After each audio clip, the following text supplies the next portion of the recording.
next song is a little bit weird. We normally do all written arrangements in Project, as you saw with our previous however many songs. This one is a little different. Some rehearsals we just like to warm up, hang out, jam. And most of the stuff that we come up with sounds really, really bad. Like really, really bad. And listening to it all show long. Yeah, but this one ended up kind of decently. So we decided to make a simple warm-up, an arrangement.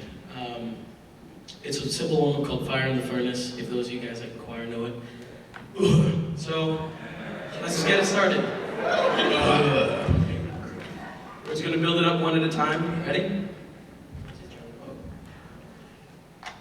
There's a fire in the furnace. There's a fire in the furnace. There's a fire in the furnace.